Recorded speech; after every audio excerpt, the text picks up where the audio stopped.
Joining us now is Daniel Sheikh. He's a former Israeli ambassador to France and a political commentator. So let's start with the coalition infighting here. How serious is this friction within the government in terms of the handling of the security situation that we're seeing right now? Well, it's not serious in the sense that it doesn't have the potential of endangering this coalition that has too many good reasons to keep itself together, even if the atmosphere is really horrible among some of the ministers. But it is dangerous in the sense that there are, it seems like certain members of this government who have critical portfolios don't know what they're doing, and that they're even being kept out from some of the security consultations that the Prime Minister, who is, on the contrary, very experienced, highly experienced in these matters, he's keeping them at bay because he knows that they don't have the real competence, that the only reason they have been appointed to the posts they are now holding are political and not by their professional abilities. Referring to Ben Gvir, I'm referring to Itamar Ben Gvir, who hasn't, to be honest, he doesn't have a clue about policing.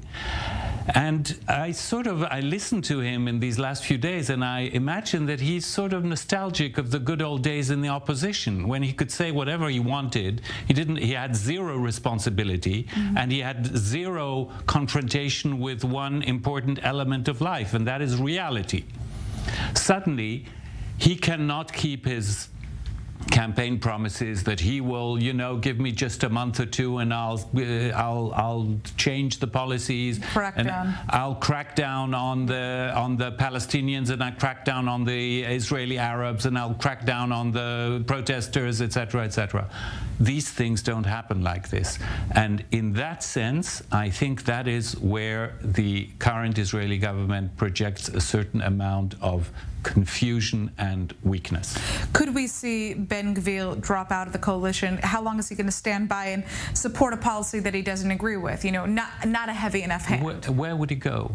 He doesn't have an alternative. So some commentators, and I tend to agree, wonder why Prime Minister Netanyahu concedes to him, makes concessions with this militia that he promised him under pressure. Ben Gvir doesn't really have an alternative. Will he go to the opposition? He has nothing to gain from it. The only scenario where I suspect he will leave the government if he feels that there is an election coming, because in that scenario he will want to differentiate himself from the Likud. Well, it's certainly interesting also that Netanyahu invited Lapid, opposition leader, to a security briefing, but I'd like to turn to something else completely here. These leaked documents from the Pentagon, which claim that the Mossad has been encouraging the anti-overhaul protests. This claim was denied by Israeli officials, but still, we are talking about the Pentagon here. This is an intelligence assessment by a pretty significant player. So how unprecedented is this if it is true? Well, it's difficult for me to put an if here and to start commenting on something that we don't know is real.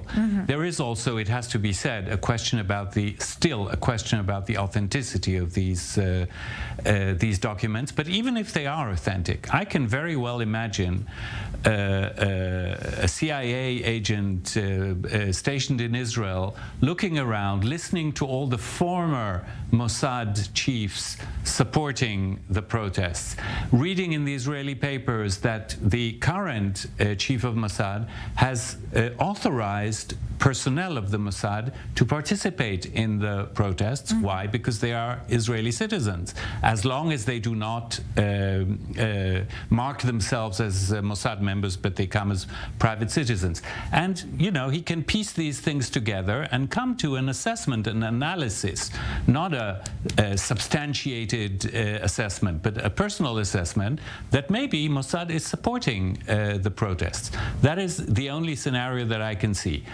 Currently, it's being denied. By the way, there has been no such claim within Israel, except maybe from the Prime Minister's son, who is not considered to be the most credible source on earth. So that's where we are. All right. Well, I'd like to thank you so much for joining us, Ambassador Daniel Sheikh.